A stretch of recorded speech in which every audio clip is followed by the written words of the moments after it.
ഇതുപോലെ അടീനിയത്തിൽ എപ്പോഴും പൂക്കൾ നിറഞ്ഞു നിൽക്കണമെന്ന് ആഗ്രഹിക്കുന്നവരാണ് നമ്മൾ എല്ലാ പേരും. ഗാർഡൻ ടിപ്സിൻ്റെ പുതിയൊരു വീഡിയോയിലോട്ട് സ്വാഗതം. കഴിഞ്ഞ ദിവസം ഞാൻ അടീനിയത്തെക്കുറിച്ച് ഒരു വീഡിയോ ചെയ്തിരുന്നു. പൊതുവെ ഉള്ള ഒരു പരാതിയാണ് എല്ലാവരുടെയും കോഡെക്സ് അഴുകുന്നു എന്നത്. ഒരു സബ്സ്ക്രൈബർ അയച്ചു തന്ന മെസ്സേജാണിത്. കമൻറ്റിട്ട എല്ലാവരുടെയും ചോദ്യത്തിനുള്ള മറുപടിയുമായാണ് ഇന്നത്തെ വീഡിയോയിൽ ഞാൻ വന്നിരിക്കുന്നത്. അതുകൊണ്ട് തന്നെ വീഡിയോ മുഴുവനായി കാണാൻ ശ്രമിക്കുക.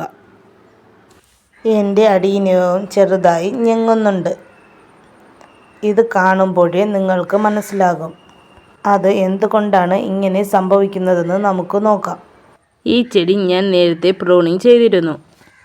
ആവശ്യമില്ലാത്ത കുഞ്ഞു വേരുകളൊക്കെ കട്ട് ചെയ്യുകയൊക്കെ ചെയ്തിരുന്നു.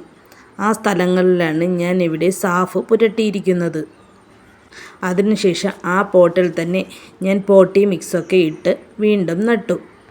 അതിനുശേഷമാണ് എൻ്റെ അടീനിയം ചെറുതായി ഞെങ്ങാൻ തുടങ്ങിയത്. ഇത് സാധാരണയാണ്. ഇതിനോടൊപ്പം വേറെ പോട്ടിൽ ഞാൻ അടീനിയമൊക്കെ മാറ്റി നട്ടിരുന്നു. പക്ഷെ അതിനൊന്നും ഒരു കുഴപ്പവുമില്ല. ഈ ഒരു ചെടിക്ക് മാത്രമേ കുഴപ്പമുണ്ടായിരുന്നുള്ളൂ. അടീനിയം ചെടികൾക്ക് നമ്മൾ വീണ്ടും പോട്ടി മിക്സൊക്കെ മാറ്റി വീണ്ടും നട്ടു കൊടുക്കുമ്പോൾ ഇങ്ങനെ ഞെങ്ങുന്നത് പോലെ കാണുന്നത് പതിവാണ്. എന്നാൽ ചില ചെടികളിലെ അങ്ങനെ ഉണ്ടാകാറുള്ളൂ.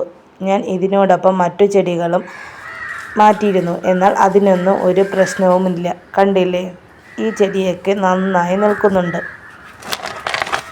ഇതുപോലെയൊക്കെ ഷേപ്പ് വരാൻ ഞാൻ എന്താണ് ചെയ്യുന്നത് എന്ന് ഞാൻ നേരത്തെ ഒരു വീഡിയോ ചെയ്തിട്ടുണ്ട്. അതിൻ്റെ ലിങ്ക് ഞാൻ ഡിസ്ക്രിപ്ഷനിൽ കൊടുക്കാം. കണ്ടില്ലേ, ഇതിൻ്റെ വേരിനൊന്നും ഒരു കുഴപ്പവുമില്ല.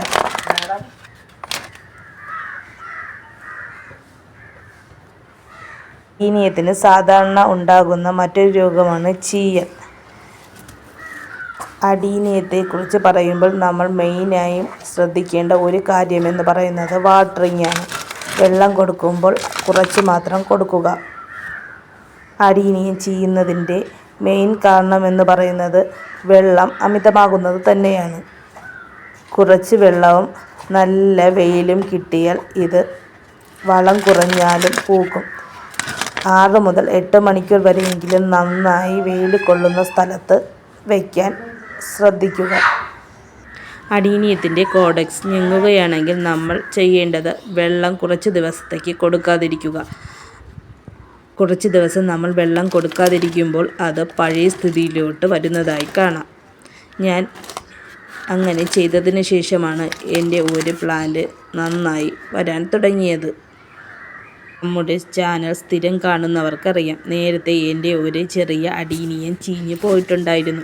അത് ഞാൻ കട്ട് ചെയ്ത് സാഫ് പുരട്ടി മണ്ണിൽ നട്ട് വെച്ചു. അതിനുശേഷം അത് ഇപ്പോൾ ചെറുതായി ഇലകൾ വന്നു തുടങ്ങുന്നുണ്ട്. ഈ ചെടിയാണെങ്കിൽ നേരത്തെ അഴുകിപ്പോയിട്ടുണ്ടായിരുന്നു. അതുകൊണ്ട് ഞാൻ കട്ട് ചെയ്ത് മറ്റൊരു സ്ഥലത്തോട്ട് തണലത്തോട്ട് മാറ്റി വെച്ചു. അതിനുശേഷം ഞാൻ അതിൽ വെള്ളമൊന്നും നൽകിയില്ല. അപ്പോൾ ഇതിൽ ചെറിയ ഇലകൾ വരാൻ തുടങ്ങി. മറ്റൊരു സബ്സ്ക്രൈബർ കട്ട് ചെയ്തിട്ട് ആ ഭാഗത്ത് മഞ്ഞൾപ്പൊടി പുരട്ടാമോ എന്ന് ചോദിച്ചിട്ടുണ്ടായിരുന്നു. മഞ്ഞൾപ്പൊടി പുരട്ടാം എന്ന് ഞാൻ കേട്ടിട്ടുണ്ട്. പക്ഷേ ഞാൻ ഇതുവരേക്കും മഞ്ഞൾപ്പൊടി പുരട്ടിയിട്ടില്ല. ഞാൻ ഈ സാഫ് തന്നെയാണ് കട്ട് ചെയ്ത ഭാഗത്ത് പുരട്ടി കൊടുക്കുന്നത്. ചെടി അഴുകുകയാണെങ്കിൽ ആ ഭാഗം അതിൻ്റെ കറുപ്പ് നിറം മാറുന്നതുവരെ കട്ട് ചെയ്യുക. അതിനുശേഷം സാഫ് പുരട്ടാം. അതിനുശേഷം ഒന്നുകിൽ ആ പോട്ടിൽ തന്നെ വെച്ചിരിക്കുക. ആ പോട്ടിൽ വെച്ചിരിക്കുകയാണെങ്കിൽ ഒട്ടും വെള്ളമൊഴിക്കരുത്. ഈ അഴുകിയ ഭാഗം കട്ട് ചെയ്തിട്ട് മറ്റൊരു പോട്ടിലോട്ട് മാറ്റുന്നതാണ് നല്ലത്. ഇതുപോലെ കേടൊക്കെ വരികയാണെങ്കിൽ ആ ചെടി മണലിൽ നട്ടുവെക്കുന്നതാണ് നല്ലത്. ചെടി നന്നായി ഇലകൾ വന്നു തുടങ്ങിയ ശേഷം നമുക്ക് പോട്ടി മിക്സൊക്കെ കൊടുത്ത് മറ്റൊന്നിലോട്ട് മാറ്റാം. ഈ ചാനൽ നിങ്ങൾ സബ് ചെയ്തിട്ടുണ്ടാകും. സബ് ചെയ്യാതെയാണ് കാണുന്നതെങ്കിൽ ഒന്ന് സബ് ചെയ്യുക. ഈ വീഡിയോ നിങ്ങൾക്ക് ഉപകാരപ്പെട്ടു എന്ന് തോന്നുകയാണെങ്കിൽ നിങ്ങളുടെ ഫ്രണ്ട്സിനും റിലേറ്റീവ്സിനും കൂടി ഷെയർ ചെയ്ത് കൊടുക്കുക. ഈ വീഡിയോ നിങ്ങൾക്ക് ഉപകാരപ്പെട്ടു എന്ന് തോന്നുകയാണെങ്കിൽ ഒരു ലൈക്കും കൂടി.